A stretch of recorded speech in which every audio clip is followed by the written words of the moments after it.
मेथीको सागको पराठा त सबैजनाले ट्राई गर्नुभएको होला, तर तोरीको सागको पराठा ट्राई गर्नुभएको छ? ट्राई गर्नुभएको छैन तपाईँहरू पनि ट्राई गर्नुहोस् होला। सो त्यसको लागि चाहिँ हामीलाई चाहिन्छ तोरी।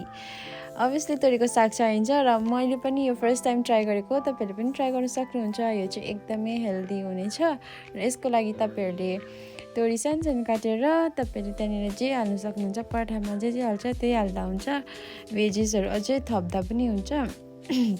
र मैले चाहिँ प्याज, गाजरहरू, नुनहरू सबै हालेको छु, अदुवाहरू पनि हालेको छु होइन। र अलिअलि पानी हाल्दै आटासँग मिक्स गरिदिनुहोस् र त्यो रेडी भइसकेपछि चाहिँ यसलाई चाहिँ राखिदिनुहोस् होइन एकछिनको लागि।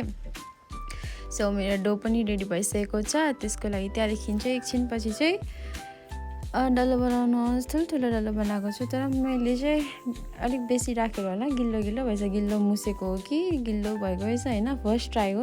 तर पनि केही छैन, यहाँनिर म बेल्दैछु होइन, बिस्तारै बेल्दै थिएँ। यहाँनिर डरसरी होइन फाटिजान्छ कि भनेर डरसरी बेल्दैछु होइन।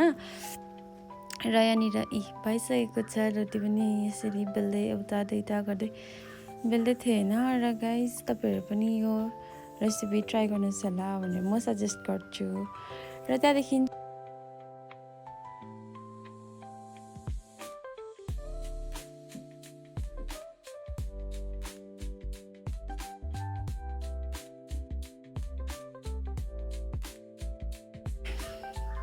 ग्यास अन गरेर प्यान राखेर चाहिँ तपाईँहरूले यहाँनिर पकाउन सक्नुहुन्छ, जसरी नर्मल पकाउँछ।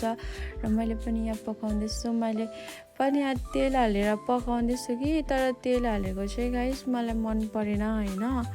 मलाई चाहिँ बेसी ओइली मन पर्दैन। सो फर्स्टमा चाहिँ ट्राई गरेको थिएँ, भरे टालियो भने तेल नहाले भनेर चाहिँ फर्स्ट तेल हालेरै ट्राई गरेको थिएँ। त्यहाँदेखि चाहिँ मन परेन कि, त्यहाँदेखि यतिकै तेल बिना सुक्खावाला बोलेँ र हामी चाहिँ यहाँनिर पोल्दै खाँदै गर्दै थियो र चाहिँ यहाँनिर एकैचोटि देखाउन सकिनँ।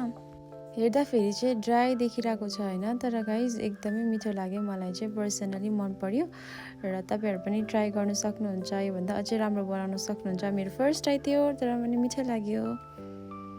Thank you for watching guys. Bye bye, see you in the next video.